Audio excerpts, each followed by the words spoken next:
Okay, good morning, everybody. It's Peter here from AJS, and it's my delight to welcome to you all the way from sunny Geraldton in Western Australia, Penny Layton. Welcome back, Penny. Hi, welcome back. It's great to see you and all your cameras and your paraphernalia. So spread out all over the place.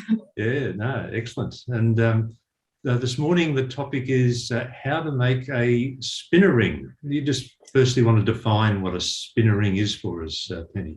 Correct. Well, a spinner ring is one band with, you can have two, multiple, single bands that move independently to the band that's on your finger. So I know for me that the spinner ring has become very popular as far as like a fidget toy almost. When we had those spinning fidget toys that were really popular, they sales for me went quite high. So I make a number of these rings, and for me though, the spinner ring has not always been about the actual spinning component. I like to make my spinner rings with a really super smooth, high polish on the inside. So it's a textural thing for me as well as a movement thing. And I like, well, that one's not so much noisy, but I like sound as well. So I like the fact that I can hear it while it's on my finger, as well as the spinning, as well as the textural smoothness of it. So does your cat happen to have a spinner ring, Penny? There's my cat. Yeah.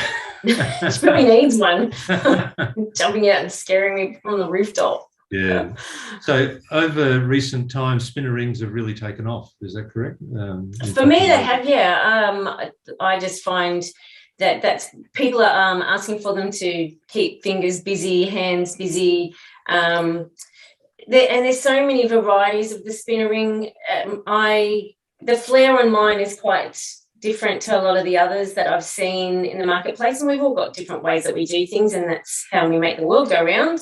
It'd be pretty boring if we were all the same. And a width thing as well. So I know for me, when I'm making for my customers, I'll make to any width that they choose, but predominantly I stay within about a 1 centimetre width, and then add a maximum of 2 bands on mine, and I interlock my bands as well if I'm putting more than one band on. Okie dokie. So what's our process this morning, Penny? So I've gone ahead and already made the stationary band and the spinning bands, just so that to cut down on some time. So I choose 0.8 millimeter sheet to make my band, and as I said, I make my bands approximately 1 centimetre. And then the other bands are spinning a variety. So I've got one that I've interlocked a copper and a sterling silver band that I'm going to put onto one. And then I've got some others here that I've got just a single half round band, and I've hammered that one as well. So once you've made your stationary band, the band that's actually going on your finger, you have to work out what size you want your spinner band. I don't have a very formal way to do that. I've been making so many of them for such a long time that it is a bit of a guesstimate, and there's no rule. Here comes the dog. There is no rule, I guess. All I know is that once I've got my stationary band made, I use my ring sizes on the stationary band. Let's see, this one. So that's clearly too tight. I just keep moving through until I've found the size that has got some movement to it. Sorry, I'm not really showing you very well there. Yeah, we got it. So obviously I don't want to make it too big. I don't want too much movement. The ring will grow a little bit as I flare it, but if the band is way too big, I'll never be able to get enough flare to keep that spinning band on. It will come off, because we're putting a lot of pressure on the join as I flare it. So I have to be really careful that I don't make the spinning band too big, because I'll end up popping my join. So when you're making your actual stationary band, the join has to be really good, really tight. You can't take any shortcuts or anything like that and just sort of the join will be fine because we're asking the join to go under a lot of pressure. So the stationary bands that I've completed here today are to completion. So I've got them in a nice shiny finished format. I haven't worried about the inside because I'm going to finish that off after I've done the flare. Also, my bands that are going onto the stationary bands are to completion as well. So I've got one that's hammered and the two that are joined. And I've also, before I get this to shiny completion, I've annealed it because all the hammering on the mandrel has work hardened the metal, and then I'm going to ask it to flare. So if I've work hardened it on the mandrel, it won't flare for me. I need to have it annealed once the ring is all shaped. Anneal it, get it all shiny, and then you're ready to flare. Of course, another element to the band is that you don't have to have it shiny. That's just the way that I make mine. You can texturize it by running, some paper or, I use kitchen sponge, some texturized papers. You can use all sorts of things to texturize your metal by running it through the rolling mill. I just find that sometimes that pattern, or you could just hammer the band as well, of course. Sometimes for me that pattern gets a bit lost behind the spinning band. So I usually just keep mine shiny, but you can do it any way that you like, really. So I might have a go. It's always a bit nerve-wracking, even though I try to have a lot of faith in myself to know that I've done the join right. I still always get a little nervous when I'm going to flare the ring. So we'll keep our fingers crossed. I've got some backups in case I pop the seam. But I'm just going to use my steel block, and I've got something under my steel block so it's not too jarring on the bench. I don't have any fancy gadgets or anything, so I've just got some paper towel and I've got some rubber mat that I've just popped on top of my steel block. And I'm going to use the one that has the two bands to start with. So if I put that on there, you can probably only just see, but there's enough movement there for that band to spin. And I'm going to use my dapping balls. Now, the choice of dapping balls is a bit of a guesstimate, but obviously I don't want something too small. Because if I put that, or too tight, so that one there for me is too tight. If I start tapping this down into the ring, the chances of the ball getting stuck in the ring is fairly high. That is something that we don't want. So I'm just going to go slightly bigger. So that one looks pretty good. I may change the dapping ball as I go along, depending upon how the flare goes. I'm just going to use my rawhide hammer. You want to keep the dapping ball as perpendicular as you can. I like to work in odd numbers. To me, even numbers are just a little bit too goody two-shoes. I like the craziness of an odd number. So again, I just tap it in threes. You don't have to tap in threes. You can do it in twos. You can do it in fours or fives. It doesn't really matter. But slow and steady's definitely been the key for me to get this right. Firm hits, but I don't want to make them too crazy hard. I've done 3 on one side, and then it's important that you do the same thing on the other side, so that you're getting a nice even flare. Trying to keep that dapping ball as perpendicular as you can so you're getting an even flare around the ring. So I also like to just pick this up every now and then and just check that join, make sure it's holding nice and strong, which it is, so I can, and the rings can clearly keep coming off at this point, so I'm going to keep going.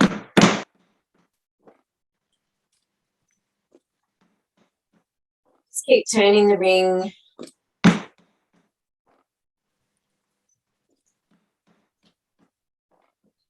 So have a quick check again, find that join. Check the rings can still come off. One side's flaring a little more than the other, so I'm being a bit heavy-handed on one side.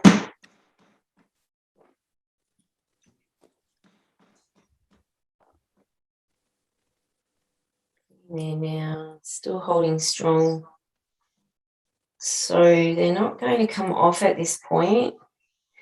But I might like just a little bigger flare. So I'm just going to change the size of the dapping ball just to make that spread a little further.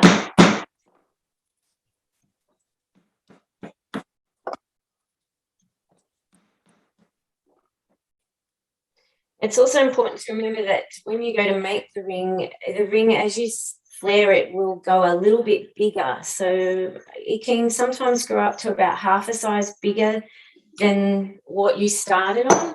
So it's important to remember when you're sizing the ring to maybe just choose a little slightly smaller than what you might want to make. So that's not going to come off now. That's on there, but they can still move quite freely. Sorry, my hands are in the way. They can move quite freely on there, but they're definitely not going to come off. So at this point now, I've made the edges quite sharp by asking the metal to flare out. So I'm just going to grab some sandpaper and just do a couple of figure eights just to take that harshness off the edge. And just while you're getting that, I'll just take the opportunity to welcome Gail, Francis and Orietta, and thank you for joining in. And there's other people around Australia. If you'd like to say good day and tell us where you're watching from, that'd be fantastic. Thank you. I don't want to do too many figure eights. I don't want to flatten it right out. I just want to take that harshness off the edge.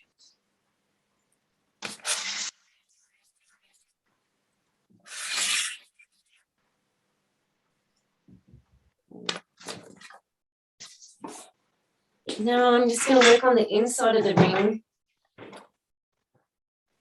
and get that nice and polished and finished now.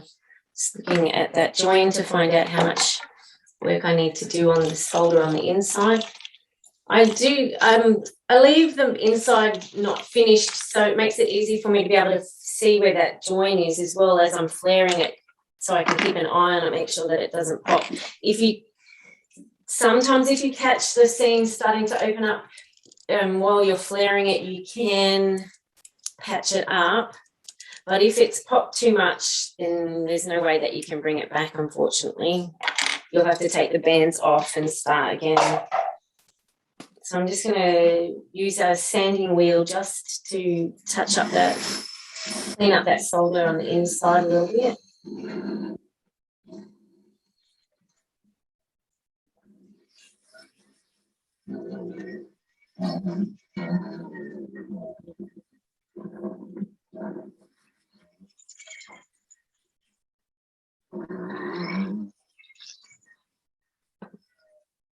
Okay, moving from the sanding wheel to some sandpaper, using the split mandrel with some sandpaper on that.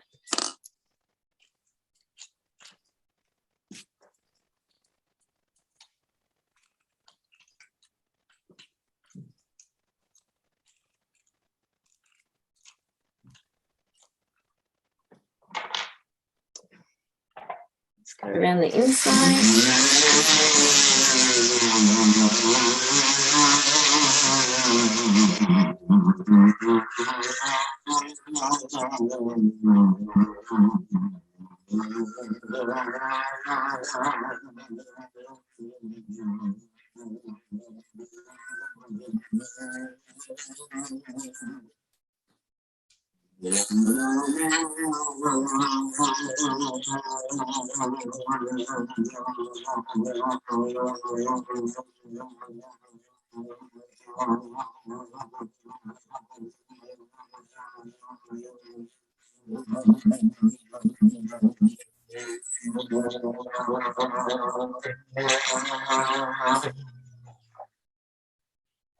And can come across the top of the ring just on the edge a little bit.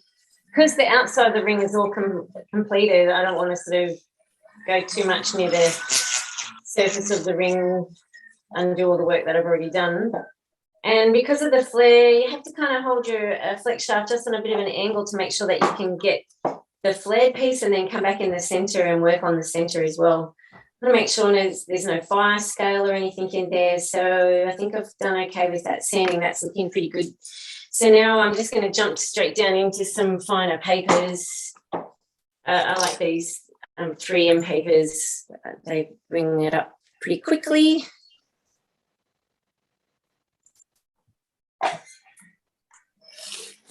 Same thing, just using the flex shaft with these papers inside.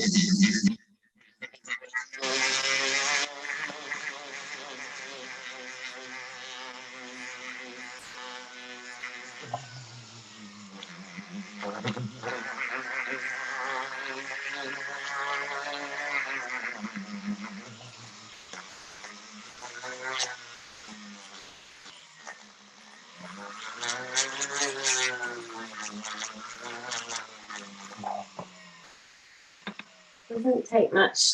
I find with these papers, I love these papers, I use them heaps. You just cut the end off when you've used it up there. You can keep on working with it for quite some time. I'm just going to go down another grade.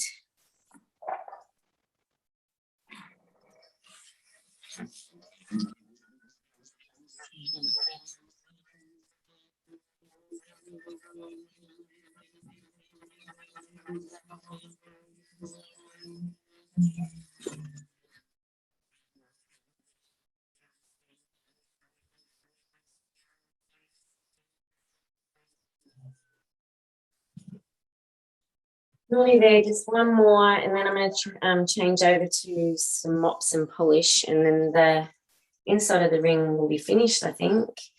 I didn't know if anybody wanted to know how I interlocked the two rings. I've got another one there as well if I need to demonstrate that too. I'll just quickly do this.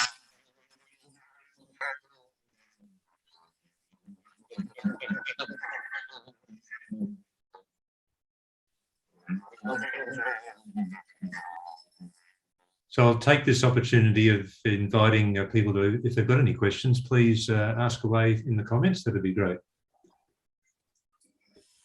Oh, Penny, when you finish there, I did mute you just momentarily, so you just have to unmute it again. All right. Already this is looking like it's so satiny soft as it is, and it's quite shiny. I'm pretty happy with the way that that looks, but because I just want to pimp it up just a little bit more, because the feeling on the inside, like I said before, for me is just as important as the ring that spins and the flare and everything. So I'm just going to grab now. Might need this little one that's worn down a bit, but I need to be able to get to the inside of the ring.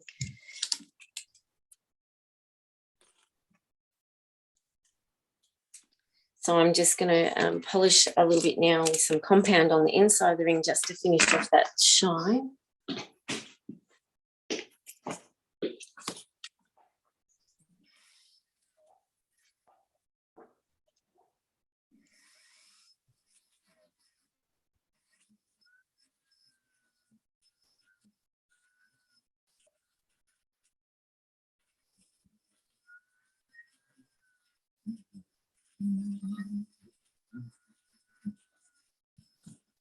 Yep, you can really see my reflection in there now. So I'm just going to go one more time with a even finer compound, and then that will be all finished. Super happy with the way that that looks. Then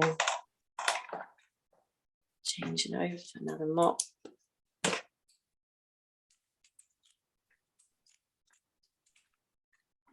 You happy with how it's all coming up, Penny? Yeah, I am.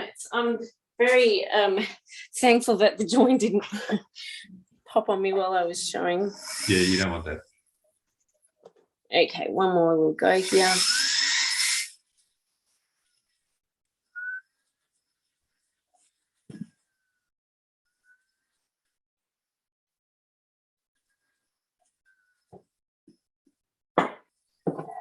Maybe just a quick wipe over with a polish cloth there.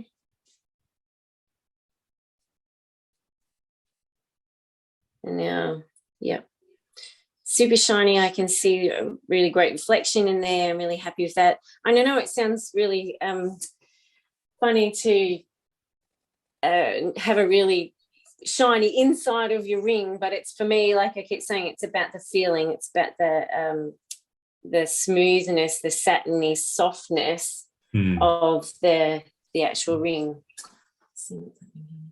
No, it all adds to the pleasure. Absolutely, yeah. So now it's about putting the ring on as well as the movement of the ring. This one doesn't make too much noise because I've got the 2 bands on there, but and I've used sterling silver and copper for my 2 bands because I just really, really love mixing the metals. So it's almost, when I do these 2 bands in a brass and a copper, and then your stationary band is sterling silver, it's, for me, almost a slight version of a Russian wedder, I guess, but a poor man's version because it's still in silver, copper and brass. But yeah, so that's how I make my spinner rings. No, that was great. Now, I do have a little question for you. It's a bit off topic, but see how you go. So Orietta would like to know how to make a silver bead, specifically how to thread them so that the wire does not break with use. Have you had experience with that, Penny? Threading silver beads with wire so the wire doesn't break. Was that the question? Yeah, the wire doesn't break with use. I guess maybe it depends on the wire that you're using, perhaps. If it's just like a sterling silver wire, and I guess depends on the beads. I know like there's various types of wire that you can get, like the tiger wire, which is really strong for threading beads, if that's the kind of thing, or the memory wire, which is really ultra strong.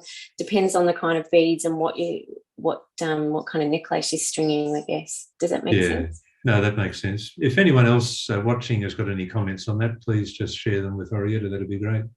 Yeah, sorry. And we've got viewers all over Australia, and nice. found out we've got one from Nepal. Wow, nice. So there, That's we've really gone to cool. new heights. Yeah. No worries. Now, we've got a couple of other variations you're going to talk about too, Penny. Yep. So I don't know, the other spinner ring that I had, which was just a hammered band, everything is exactly the same. So I don't know if you want me to demonstrate that, but I did have another little funky ring that I quite enjoy making, which a bit like the spinner rings, every time you make it, it can be slightly different. I just call it a twist ring. And I just use 12 gauge wire. I've got quite a gaggle of them, I guess, if you want to call it that I just have all the time working on, playing with, changing the look of them all the time. Yeah. And I wear one on my little finger. It's been on there for a really long time. And it's quite a different shape to even some of the ones that I make nowadays. So the actual little twist, like, I don't know if you can see that there. Yeah, yeah. That one's really quite tight in comparison to, say, this one here, which is a little bit more open. Okay. But anyway, yeah, if you like, I can quickly show you how to do that one too. Yeah, no, that'd be great. All right, so I've already, again, prepared a couple of rings ready to go so that I'm not boring you with the same old sort of stuff. But I've just used 12 gauge square wire, but really you could use any sort of thickness that you liked. Just depend on how heavy a ring you want to make. For me, the 12 gauge is just a cute little ring that it can go on a pinky or maybe a pointer or something like that. So just make now this one, in comparison to the spinner where I said we need to make the band a little smaller because the ring is going to grow as we flare it, this one works in the other way. We need to make this one, I usually say, almost 1.5 sizes bigger than the ring that you want to make it, but you can control the size as you do the twist. So you want to make sure that you keep that in mind. We need plenty of metal to be able to create the twist. So I've just made just a ring and 12 gauge square wire. We're going to forge out the top. It's a bit hard to see, but I just want to maybe half the thickness of the metal, I guess, just in the top section. So what I do is, using my art line pen, opposite from my joins. So, and it's again all just a bit of a guesstimate, and I like to just sort of play with it. I don't want to take it too seriously, but I find the center of the ring opposite the join approximately, and then a bit of a guesstimate, but probably try and make it the same distance either side of the from the middle. And then I'm going to forge out. So I've got this chasing hammer. It's got a nice weight to it. This is kind of got like a rounded edge to it, and the other side is flat. I'm going to use this rounded edge here to forge out the top part of the ring. So again, I'm going to come back to my steel block, pop that on there, and I'm going to start from the little line that I drew down from the middle. Work my way round to the other line that I drew. Sort of trying to ask the metal to grow out that way. Some pictures when I draw, trying to explain this, I kind of over-exaggerate the drawing, but it's almost like an egg kind of dome shape, but obviously we're not going to make it grow that much.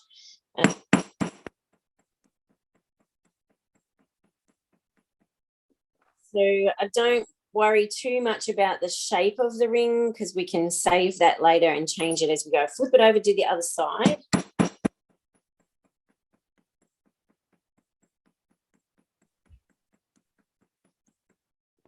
Want to have a quick look across the top of the part that you've flared just to check the thickness. Make sure you're not don't want to go too thin because we can, as we twist, we can break the metal. And make sure that it's even, that it's, forged out evenly down each side. So I'm just going to go a little bit.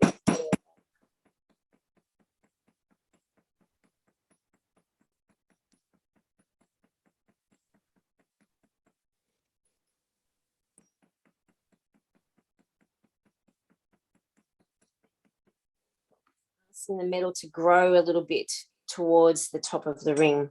So that's about half the thickness of the square gauge 12 gauge wire that I started with, which is 2 millimeters. So it's about 1 millimeter thick now.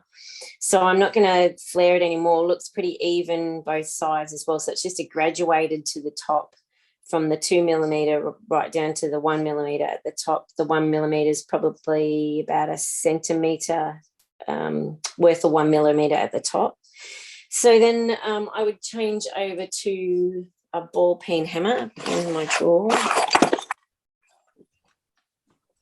because I've put quite a lot of marks on the metal now and I want to try and smooth that out. So usually I use just a little ball peen hammer to then, sounds odd to hammer where I've just hammered, but I'm trying to just flush out some of those gouges that I've just put in there.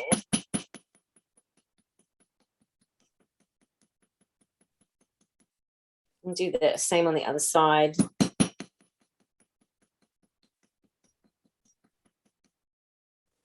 I've got rid of most of those really quite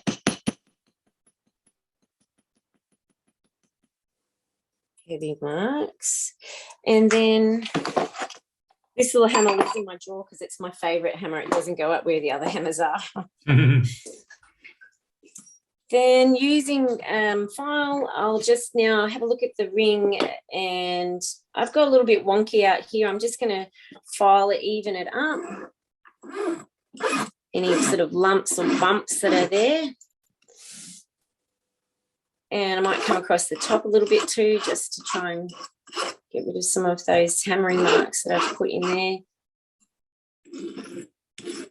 And you can come into the inside of the ring as well, just to neaten it up.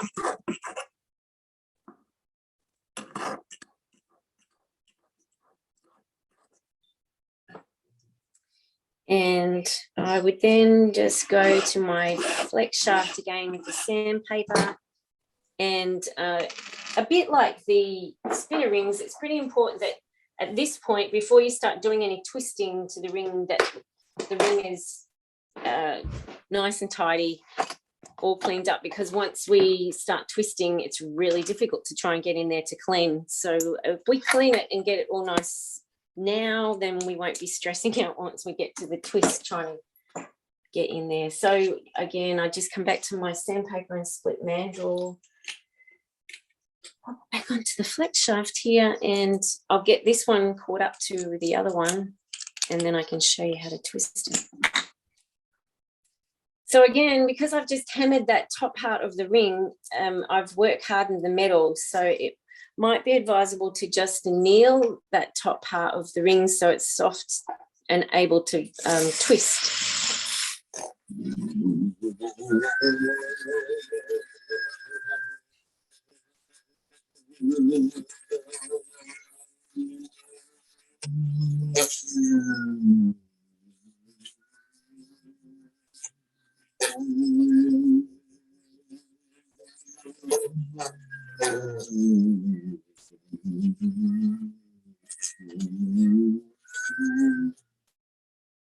So just quickly, I would probably spend a little bit more time on that, just trying to get rid of some more of those little marks that are down in here. I'm not going to worry too much around the bottom part of the ring, because once I've got the twist in, then I can work more on cleaning up the bottom part. But this one that I did yesterday in preparation, I'm pretty happy with the way that I've cleaned this all up. It's looking pretty good. I can just see another little file mark there. I might just have a little quick go there.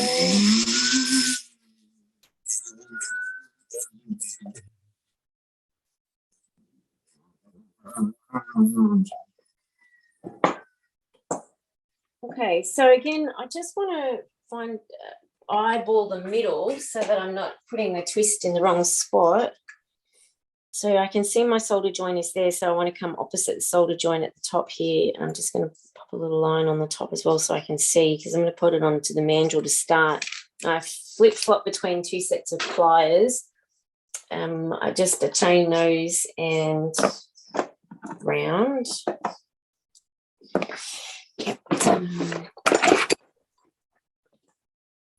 Mandrel, pop it onto the mandrel, but I don't want to push it down too hard because I'm going to use my pliers to start twisting, so I need some room. But that's why I've drawn the little line so I can see exactly where the centre is, because now I can't see where my solder is underneath there. Penny, had you already annealed this particular one? Or? Yes, I have already annealed this one, so this one's all ready to go. Yeah, you do want to remember to anneal it because, as I say, with all that forging, we've worked hard in the metal. So I'm going to start with these chain nose, although these are not my favourite pliers.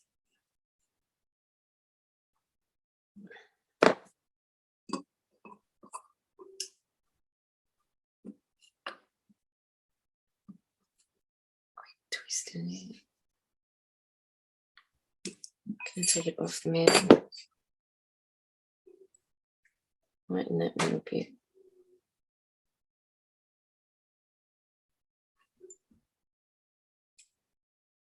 So as I say, these rings will do what they want or what you want them to if you want to be as controlling as that.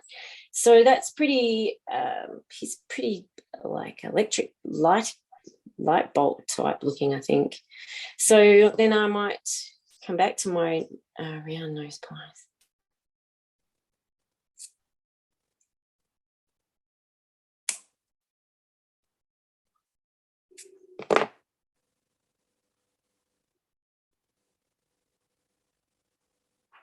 Just looking at the little twist and just trying to work out what it's going to do or what I'm feeling like I want it to look like today. You can use these round nose pliers to almost burnish the metal a little bit too, to try and get some of the tight turn out of it. Okay. Pop it back onto the mandrel.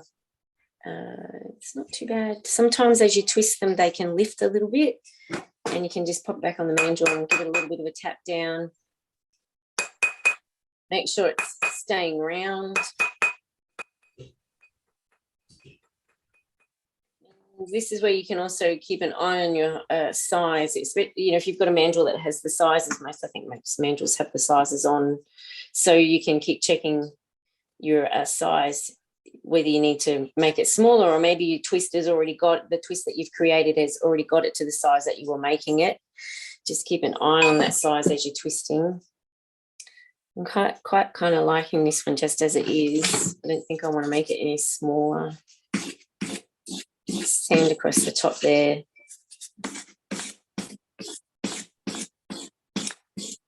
It looks quite elegant, Penny. Yeah, Like I say, they're always really different, these rings. They're never the same. And I've done one where I've actually put 2 twists in it. So if you're going to put 2 twists in it, you want to start much bigger than what you need and flare out a much bigger area. And you can put 2 twists in there. So you have side-by-side twists. And then from there, really, it's just a matter of cleaning up. So I've got a couple of little gouge marks in there that I just would work through sandpapers, or even maybe I use these a lot as well, little wheels. It's easier to get into places, tight places. Clean up down the bottom, get rid of your solder, make it all nice and shiny. But yeah, each time you do these ones, they're always a bit different. Excellent. I'll just invite everyone again, if you've got any comments or questions about what Penny's been up to, please publish them in the comments. That would be great.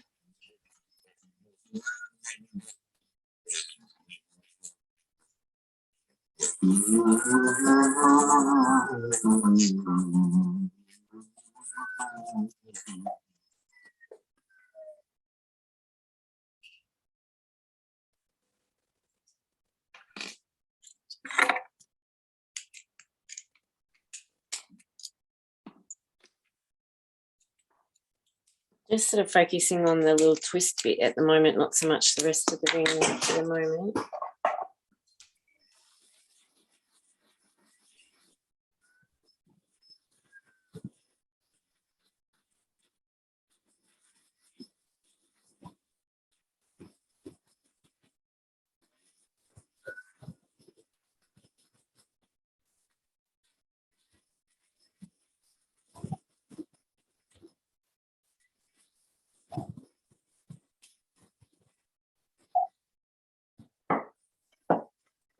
But yeah. Beautiful. So we're accepting bids, is that right, Penny? Yeah. So if you were to sell those at a market, how much would they be going for? I would probably somewhere between, I think I've got 55 on them at the moment. Okay. Yeah. Just a simple little, yeah, I just, might have like quite a lot of them like this and just a little dish, let people fish through them, find the right one. Excellent. So I can't see any questions or comments. So obviously you've answered everything for everybody, but it was great to see some of those techniques in action. Good. If anyone's got any comments, please fire away before we wind up. And no, that was great, Penny. So 2 very different sort of rings with a twist, you might say. Yeah, that's it. Yeah. So the spinners that have the noise, I mean, I know you said you like them, but there must be some people that get irritated by them as well. Yes, it's a real personal thing. The one with the 2 bands doesn't make as much noise as the one with the 1 band. And if you wanted a 1 band, say if I was taking a customer order from someone and they didn't like the noise of the 1 band, I could make the stationary band a little smaller so that there wasn't as much movement, or make the spinning band a little larger. Like, there's just so many things that you could do. The dog is going to join us. Penny, could you introduce your dog to us? So many different things that we could do with the spinner bands and the spinner rings. The ideas are really endless, really. Indeed. Yeah, that's the beauty. So, Penny, would you like to introduce your little pooch there to us? Yes, this is Patty. Much loved, I can see. Yeah. Yes, very spoiled. No, that's very great. Needy, so very demanding. Do have a couple of little comments here. So Liz wanted to know how much you sold the rings for. So it's $55, Liz, and Penny does take credit cards, so that's fine. And Dawn, last time you used something to give texture to a ring, and I'd like to get one, but have forgotten the name of it. Oh, okay, yep. That was the mezzi wheel. It's called, I believe that's what it's called. It's called a mezzi wheel. I think it's just MEZZI, I think. I know AJS do sell them because I've bought them from AJS before. It's a very, very coarse sanding disc. I don't know what I use it to texturize. I'm not sure what else it's really used for. Sanding, I suspect, but it can't just be used for texturizing, but it is really super coarse. While I'm looking at it, I can, see the sand or the, glistening, like it's really quite a coarse wheel. That was for those rings that are just sitting here on the bench still. Because I finished them all off, and it gives a really lovely texture. And it almost gives to me, it always has like a diamondy sort of look to the texture. If you just want to bring that closer to the camera there. Can you see there? Yeah, we've got it, yeah. And the mezzy wheel. Mm. That's the mezzy wheel. Beautiful. So it's really, really coarse. You have to be really careful when you're using on the metal because it can really gouge in. Yeah, so a gentle touch is best with yeah. that. I usually just keep it moving across the metal because if you hold it for too long in the one spot, it will definitely gouge into your metal. Right, yeah. Good words of wisdom. So, and thanks everyone for your lovely comments. Fliss, Liz, Dawn, and others who made some lovely comments about Penny's presentation this morning. And we'll look forward to seeing you and Penny back another time. So thank you very much for that, Penny. No worries. Thank you for having me. A pleasure. And thanks to your little companion there as well. Yeah, she's gone again now. Okay. See you, Penny. Thank you.